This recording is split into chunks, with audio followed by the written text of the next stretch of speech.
Assalamualaikum warahmatullahi wabarakatuh. Waalaikumsalam. Alhamdulillahilladzi hadana li hadza wa ma kunna linahtadiya laula an hadana Allah. Asyhadu an la ilaha illallah wahdahu la syarika lah wa asyhadu anna Muhammadan 'abduhu wa rasuluhu alladzi la nabiyya ba'dahu.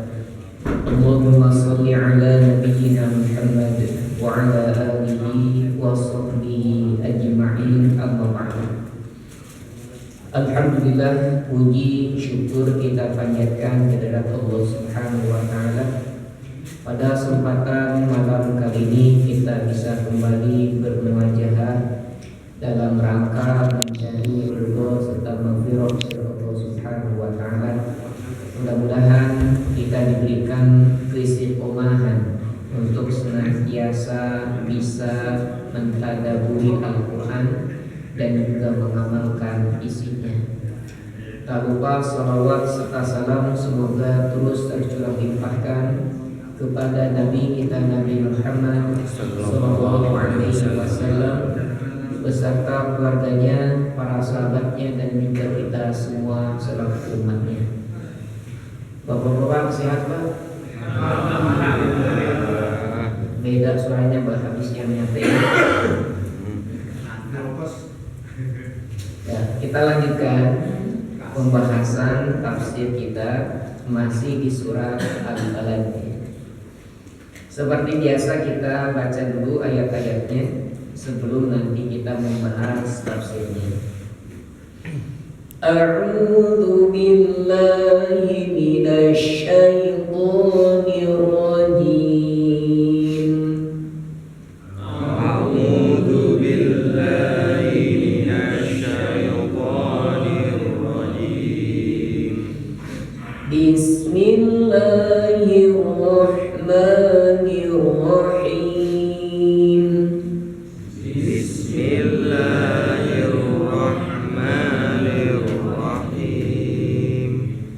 La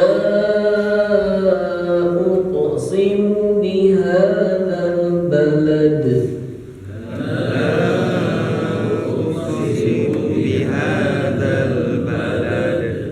Wa anta hillun bihadzal balad.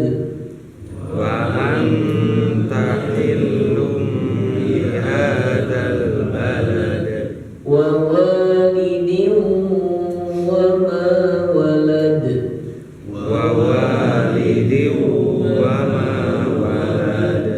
Laqad khalaqnal insana fi kabad. Laqad khalaqnal insana fi kabad. Ayahsabu an lan yaqdiru alayhi ahad. Ayahsabu an lan yaqdiru alayhi ahad. Yaqulu ahlaktu malan lubada. Yaqulu ahlaqtu malan lubada. Ayahsabu an lam yarahu ahad. Ayahsabu an lam yarahu ahad. Alam naj'al lahu 'aynayn. Alam naj'al lahu 'aynayn. Wa lisanan wa shafatayn. Wa lisanan wa shafatayn. Wa hadaynahun najdayn.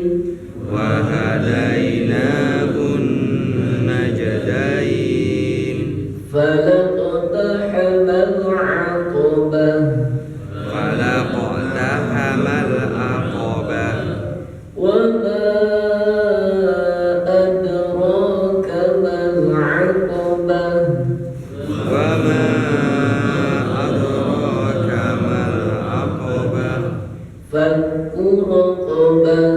fakku raqabah أو إطعام في يوم ذي مسغبة aw id'amun fi yaumi dhi masghaba يتيما ذا مقربة yatiman dha maqraba أو مسكينا ذا متربة aw miskinan dha matraba ثم كان من الذين آمنوا وتواصوا بالصبر وتواصوا بالمرحمة ثم كان من الذين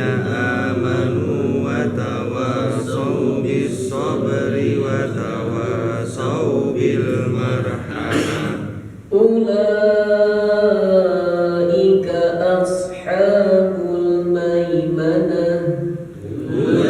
أولئك أصحاب الميمنة والذين كفروا بآياتنا هم أصحاب المشأمة والذين كفروا بآياتنا هم أصحاب المشأمة عليهم نار مؤصدة عليهم نار مؤصدة.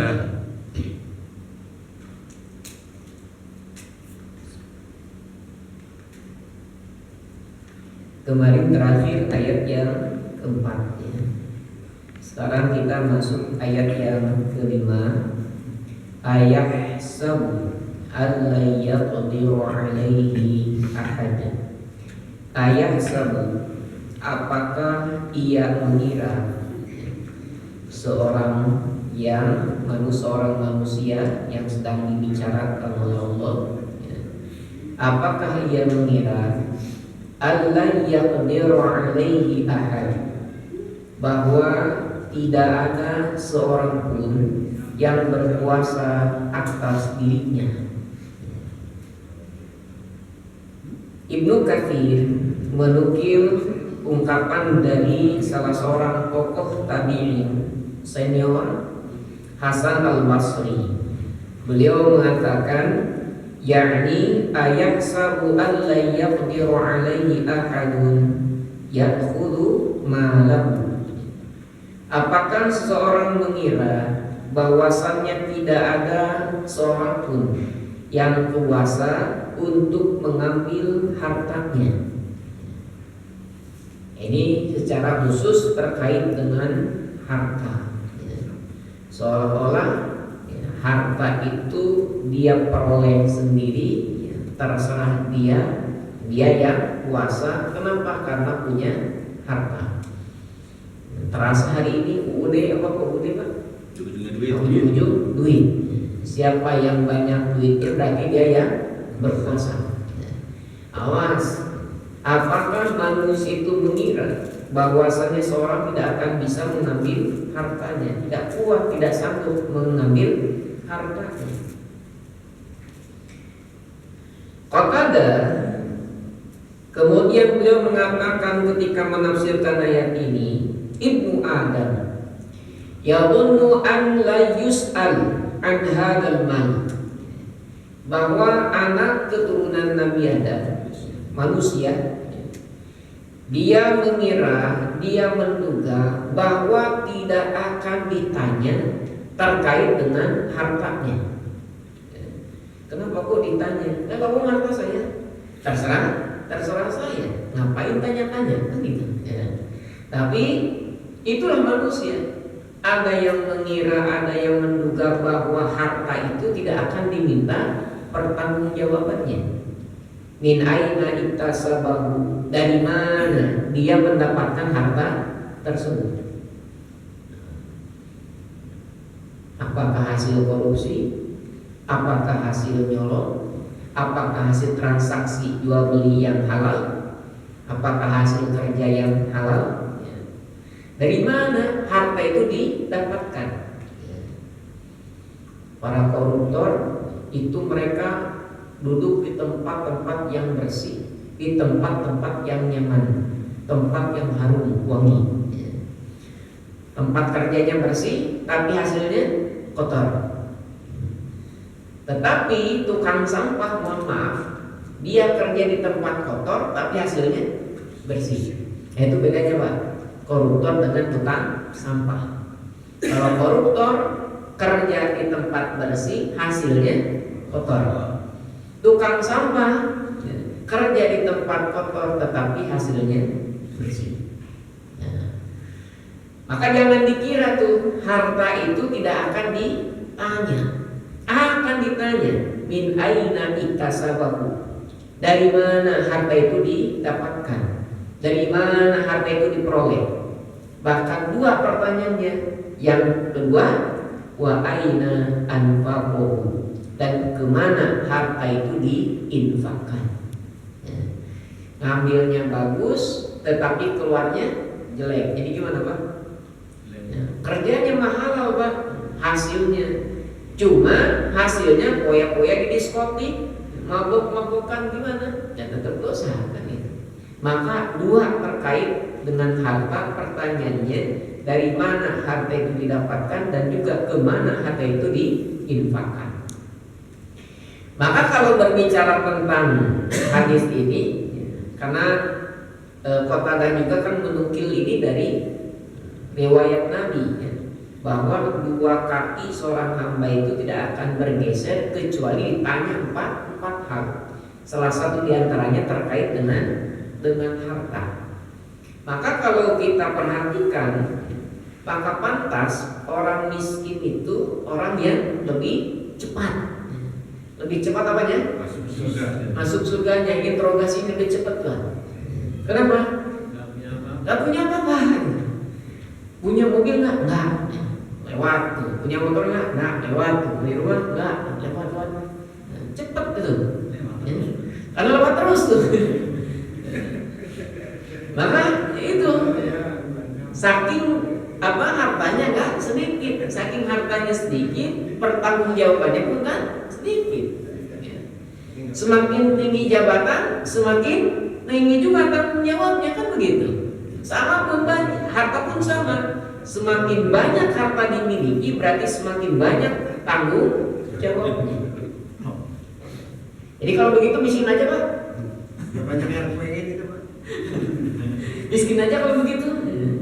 Bukan, Nabi bukan mengajarkan miskinnya Pak. Bukan, jangan salah paham. Berarti kalau begitu Nabi ngajarin miskin, bukan.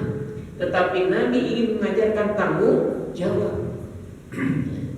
Maka semakin kaya semakin bertanggung jawab. Hartanya diinfakkan, kemarin kurban tuh kan itu. Kenapa? Harta itu ya titipan dari Allah. Ayat sabu Allah yang diro alaihi ahad. Apakah manusia yang mengira bahwasanya tidak ada satupun orang yang kuasa kepada dirinya? Allah yang memberikan harta, maka Allah pun gampang untuk mencabut harta tersebut. Gampang bagi Allah ngambilnya lagi Pak. Bisa lewat kebakaran, bisa lewat banjir, ya. Bisa lewat dicuri kan gitu. Bisa saja gampang Allah melenyapkan harta. Bahkan beberapa belakangan hari ini rekening di bank hilang kan gitu ya. Gampang bagi Allah untuk mengambil, mencabut harta yang Allah titipkan kepada seseorang. Itu kalau terkait dengan harta secara khusus. Secara umum, maka adakah orang yang paling berkuasa di dunia ini Bang? Ada orang yang paling berkuasa di bumi ini Bang? Katakanlah penguasa Indonesia ataupun penguasa negara yang lain, biasanya dikepalai oleh kepala negara, baik itu presiden ataupun itu raja atau perdana menteri. Kira-kira Pak, raja, presiden, Perdana Menteri ada yang bisa menundukkan tidak Pak? Ada. Hah? Ada tidak? Ada. Ada siapa? DPR. DPR? Ada lagi? Rakyat. Rakyat? Siapa yang bisa menundukkan presiden, raja, perdana menteri? Siapa? Rakyat. Siapa lebih khususnya Pak? 3 orang ini Pak bisa tunduk oleh tukang cukur Pak.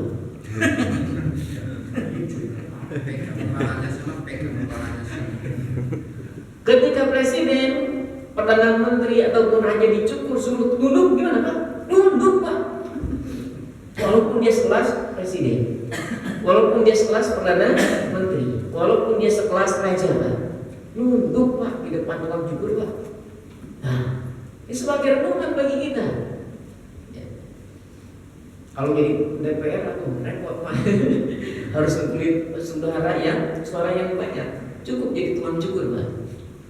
Ya kursus negara beres Pak. Presiden, raja, perdana menteri Pak, dia berkuasa Pak, tapi disuruh mundur, dia masih mundur Pak. Oleh siapa? Nah, tukang parkir Pak. Mundur. Kata supir gimana? Pak, ini Pak disuruh mundur gimana? Ya mundur gitu. Mundur Pak. Oleh tukang parkir. Kekuasaan dalam dunia itu berarti apa Pak? Semua. Jangan sok berkuasa. Ternyata setinggi-tinggi jabatan, sebesar-besarnya kekuasaan tunduk oleh tukang cukur ya. Suruh mundur oleh tukang parkir tuh. Nah, itulah hidup manusia Pak. Ya. Maka kata Allah sebagai bentuk pertanyaan, apakah manusia mengira bahwasanya tidak ada seorang pun yang berkuasa kepada dirinya? Suami takut sama Innalillah.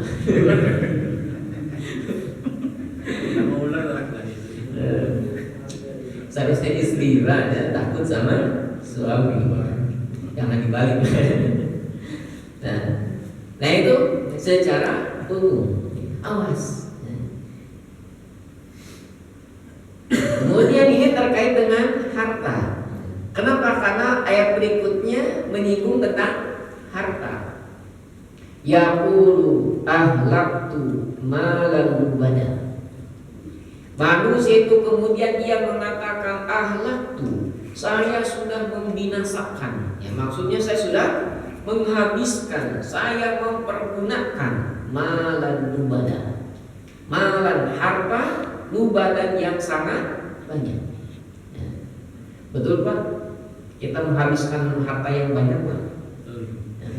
Untuk makan Pak berapa biayanya Pak? Sejak keluar dari perut ibu Pak sampai hari ini berapa biaya makannya Pak? Sedikit atau banyak Pak? Banyak. Lubadan.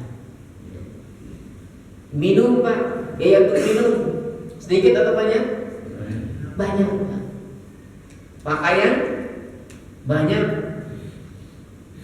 Rumah kontrak, yang kontraktor banyak kan gitu ya. Yang sudah punya rumah pun kan sama, beli rumah uangnya banyak. Kendaraan, yang punya kendaraan biaya bensinnya banyak, belum pajaknya kan gitu. Yaqulu ahlaktu malan lubada. Saya sudah menghabiskan harta yang sangat banyak, kata manusia. Ya. Bahkan dalam beberapa tafsir yang lain, ayat ini secara khusus terkait kepada Al-Walid bin Mughirah. Al-Walid bin Mughirah ini dia seorang kafir Quraisy yang begitu jor-joran untuk merantau, menghalangi dakwah Rasulullah SAW. Jor-joran Pak. Begitupun hari ini misalkan kan yang terjadi di Palestina itu, Israel siapa yang mendukung Pak? Banyak tuh yang jor-joran mengeluarkan harta yang sangat banyak. Yaqulu ahlaktu malan lubada. Manusia itu mengatakan saya sudah menghabiskan harta yang sangat banyak. Ayahsabu allam yarahu ahad. Apakah ia mengira, apakah ia menduga bahwasannya tidak ada satupun yang bisa melihatnya? Imam Mujahid kemudian mengatakan, ayahsabu allam yarahullahu azza wa jalla. Apakah manusia mengira bahwasannya Allah tidak melihatnya? Terkadang hari ini Pak, manusia lebih takut sama Allah atau takut sama CCTV Pak? CCTV. Hari ini terkadang orang lebih takut sama CCTV daripada sama Allah. Melihat CCTV nggak jadi Pak malingnya, gara-gara melihat CCTV. Oh dadahan itu CCTV. Padahal maling tadinya kan gitu. Nah itu manusia mengira bahwasannya Allah tidak melihatnya. Na'udzubillahi min dzalik. Maka ketika manusia mengira bahwa Allah tidak melihatnya, kira-kira apa yang terjadi? Manusia hidup dengan bebasnya. Tidak akan takut lagi, tidak akan khawatir lagi. Maka kalau sudah tertanam sifat muraqabah, sifat yang senantiasa merasa dipantau oleh Allah Subhanahu wa ta'ala, kira-kira beraninya masih ada? Kalau sudah ada rasa ihsan dalam diri, kira-kira ibadah asal-asalan itu apa?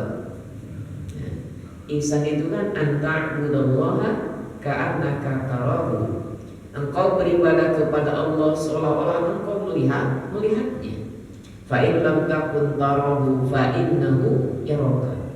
Tetapi ingat, walaupun kita tidak bisa melihat Allah, Allah pasti melihat kita. Itulah ihsan. Maka ilustrasinya misalkan kalau tukang bangunan yang ihsan bagaimana Pak? Tukang bangunan yang ihsan lalu mandor, kalau enggak ada mandor dia tetap sebaik-baiknya kerja. Ada mandor pun sama, dia kerjanya bagus. Nah itu pekerja yang ihsan. Tetapi pekerja yang tidak ihsan bagaimana? Dia bekerja bagusnya ketika ada mandor. Ketika tidak ada mandor, asal-asalan kan gitu. Jam kerja masuk jam 8, mulai jam 8, jam 9 masih merokok, masih ngopi kan gitu. Kenapa nggak ada mandornya? Ya. Nah itu sifatnya hilang. Maka ketika seorang menjadi hamba Allah, sudah ada ihsan dalam diri, dia merasa dipantau oleh Allah Subhanahu wa ta'ala. Maka ibadahnya pasti akan betul-betul, akan maksimal, akan istimewa sebaik-baiknya. Kenapa? Merasa dilihat, dipantau oleh Allah Subhanahu wa ta'ala. Wa kata qala ghairuhu minas salaf. Dan penafsiran ini banyak dari kalangan salaf, bukan hanya seseorang saja dari seorang mujahid. Bahwa apakah manusia mengira Allah tidak melihatnya? Ini pertanyaan yang mesti menjadi renungan. Alam naj'al lahu 'ainain. Bukankah kami telah menjadikan baginya, bagi manusia itu, 'ainain, dua mata.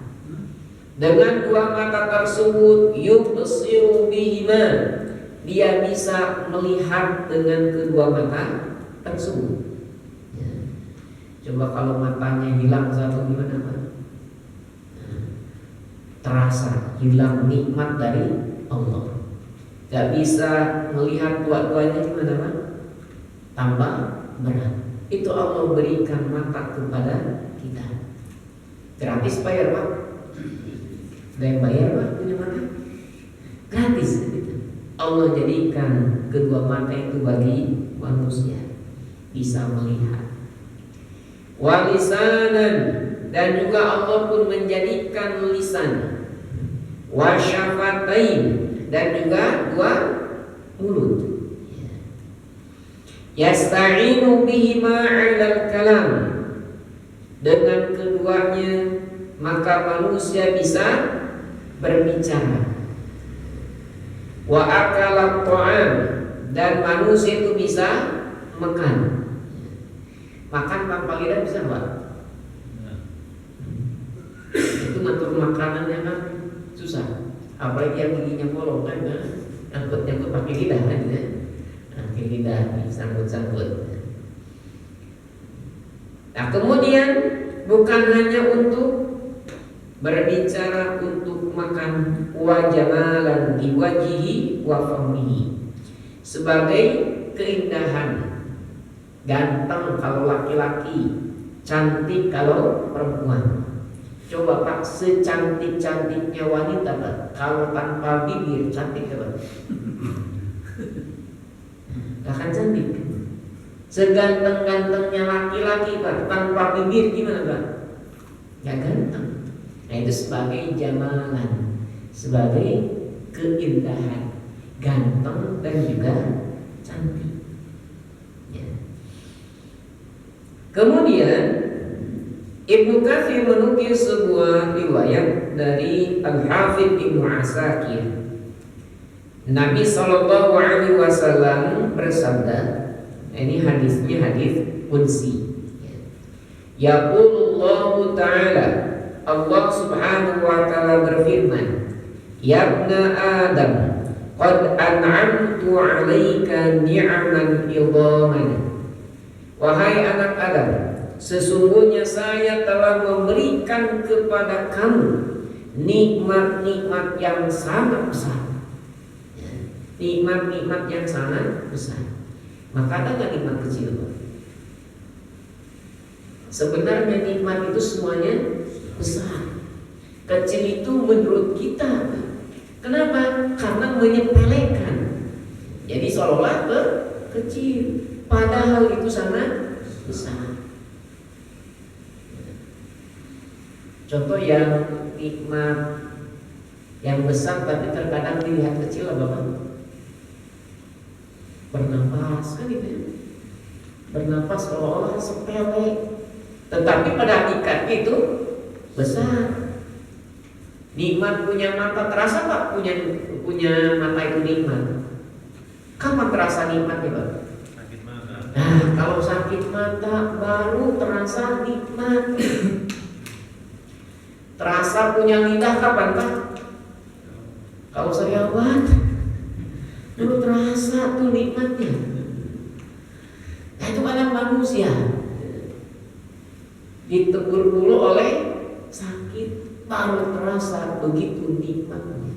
Nikmat punya mata, nikmat punya hidung, nikmat punya telinga dan lain sebagainya.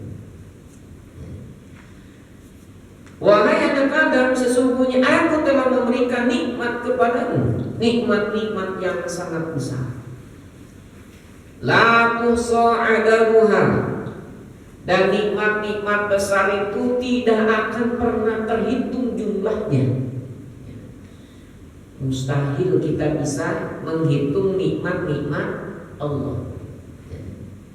Bahkan dalam ayat yang lain disebutkan, wa in ta'uddu ni'matallahi la tuhsuha. Jikalau kalian menghitung nikmat Allah, maka nikmat tersebut tidak akan terhitung. Maka tugas kita Pak, bukan menghitung-hitung nikmat Allah, tetapi tugas kita Pak, mensyukuri nikmat Allah. Sekali lagi, tugas kita bukan menghitung nikmat Allah, tetapi tugas kita mensyukuri nikmat Allah. Boleh tuh jadi status saja. Kalau Pak kita disuruh menghitung nikmat Allah, kapan selesainya? Saking banyak itu nikmat. Tapi alhamdulillah ternyata yang Allah perintahkan adalah mensyukuri nikmatnya. Wala tutiqu syukraha, dan kamu tidak akan mampu mensyukurinya, mensyukuri semuanya. Bahkan berapa kali itu diulang-ulang dalam surat Ar-Rahman, wa bi ayyi ala rabbikuma tukadziban, wa bi ayyi ala rabbikuma tukadziban. Maka nikmat Tuhan yang mana yang kamu dus. Karena saking banyaknya maka manusia tak akan mampu. Banyak yang lupanya. Banyak yang lupa. Nikmat mencium kan itu nikmat kan itu. Kapan terasa nikmatnya kan? Ketika pilek kan itu. Kalau waktu biasa Pak mencium kentut marah atau senang Pak?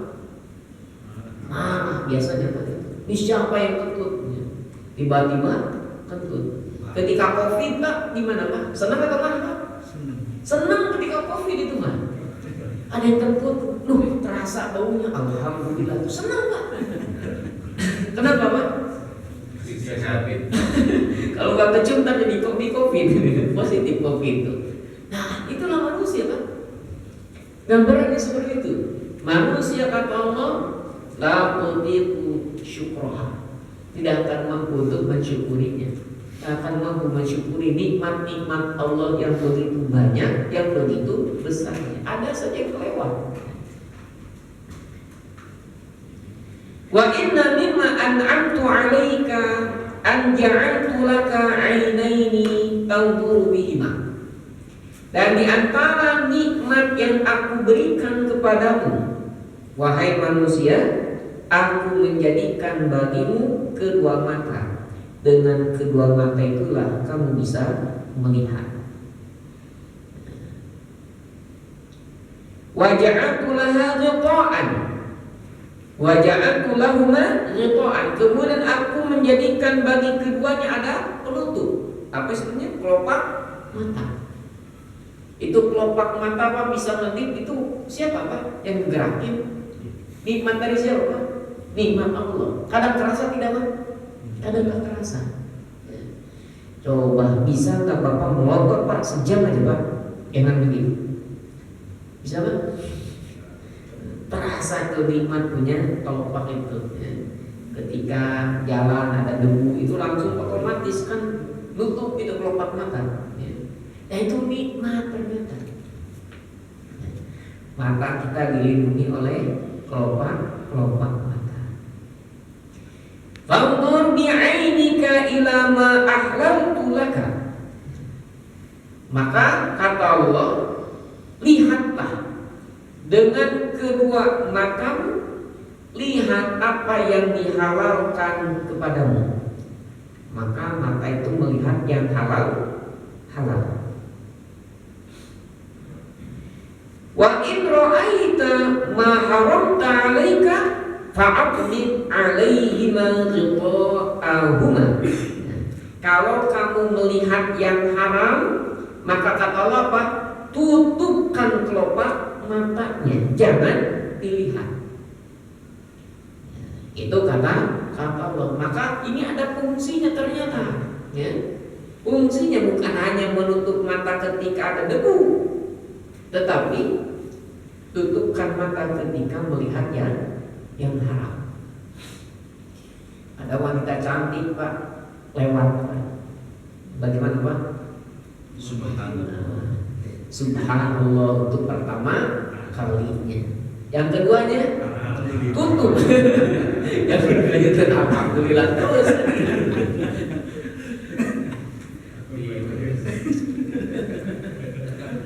Terus dilihatin. Kenapa? Karena pandangan pertama itu boleh. Jadi nggak ngedip-ngedip Pak. Wah, ternyata terus nggak ngedip-ngedip. Bukan begitu. Jangan mentang-mentang pandangan pertama nggak apa-apa. Nggak ngedip-ngedip tuh. Tutupin gitu. Itu ada kelopak matanya. Fa'bik alaihima. Maka tutupkan tuh kedua kelopak matanya. Wa ja'altu laka lisanan. Kemudian aku pun menjadikan bagimu lisan, lidah. Silakan lidah Allah berikan untuk kita semua. Fa'amtiq bima amartuka wa ahlaltu laka.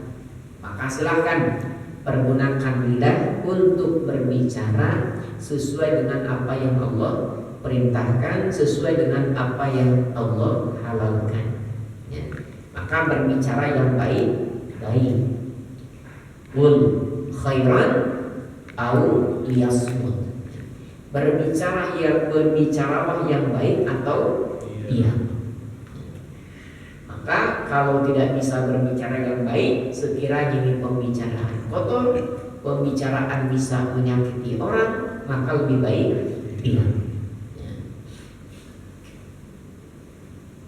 Qulil haqqo walau kana murran. Katakanlah yang hak walaupun itu pahit.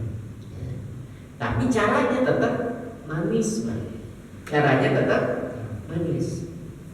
Walaupun nanti al-haknya terasa pahit oleh orang yang didengar, tapi cara menyampaikannya dengan cara yang baik. Ada pepatah dalam bahasa Arab, pepatah ini bukan hadis ya. Sekali lagi, pepatah bahasa Arab, asumtu dhahabun, bahwa diam itu adalah emas. Diam itu adalah emas. Maka ketika istri-istri bapak meminta emas, maka jawabannya Iya. Kata Ustaz, asumtu dhahabun, katanya diam itu adalah emas. Maka ketika istri minta emas, diam aja. Masnya baik. Kalau ada beliin aja Pak ya. Kalau ada.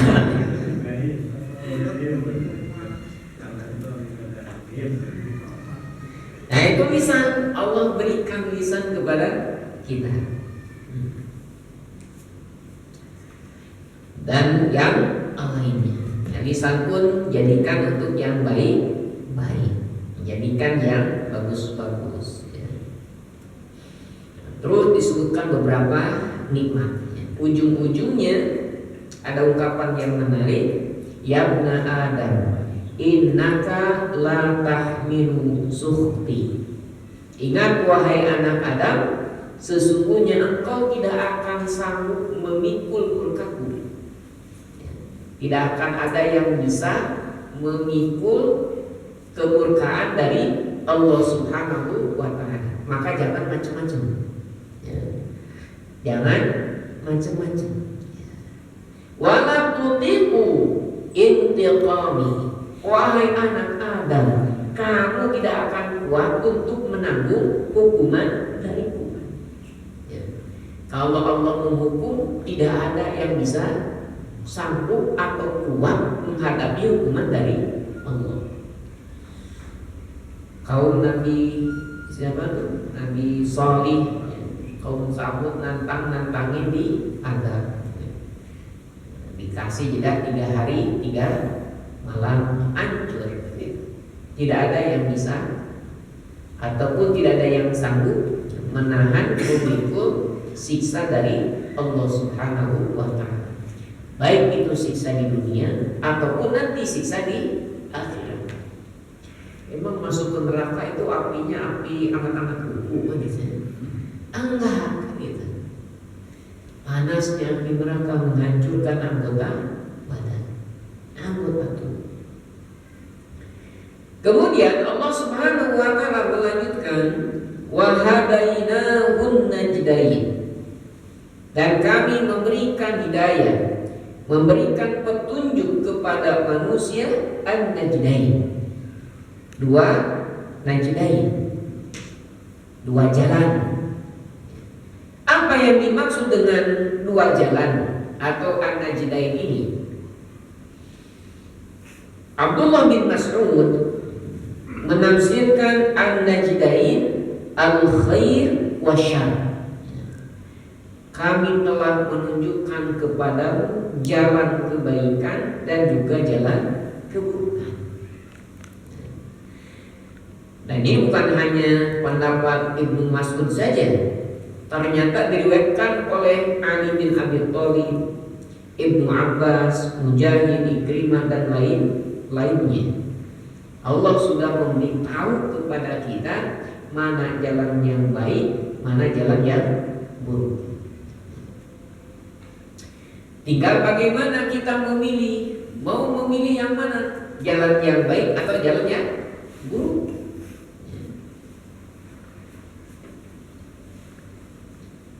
Sahabat Anas bin Malik, beliau menuturkan, qala Rasulullah sallallahu alaihi wasallam, Rasulullah sallallahu alaihi wasallam bersabda, "Huma najdan." Itu ada dua jalan ya. Ketika membaca ayat wa hadainahun najdain, huma najdan. Dua itu adalah dua jalan. Fama ja'ala najda syarri ahabba ilaikum min najdil khair. Dan sebetulnya Allah tidak menjadikan jalan keburukan tidak lebih dicintai daripada jalan kebaikan. Maka sebenarnya jalan keburukan itu untuk apa? Sebatas ujian. Alladzi khalaqal mauta wal hayata liyabluwakum ayyukum ahsanu amala. Allah menciptakan hidup dan mati untuk menguji. Dalam ujian itu, kehidupan itu harus memilih mana yang baik, mana yang buruk. Guru di sekolah ketika menulis soal-soal ujian untuk anak didiknya, apakah ditulis jawabannya yang benar semua, Pak? Enggak, ada saja ditulis yang salah. Bahkan bisa jadi, Pak, kalau soal PG pilihan ganda, soalnya PG pilihan jawabannya ada 5. Yang benar jawabannya yang mana, Pak? 1 atau 5-5-nya? 1 kan begitu. Nah, pakai itu apa? Untuk ujian.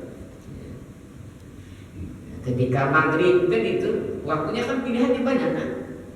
Buat ngaji, buat nonton TV, buat nongkrong atau apa lagi, Pak? Buat tidur. Sampai masih ada daginya kan? Boleh itu. Banyak pilihan tuh. Tinggal mau pilih yang mana. Jalan yang baik mana yang baik nih, yang buruk mana nih. Gitu. Sudah ada jalannya, tinggal memilih.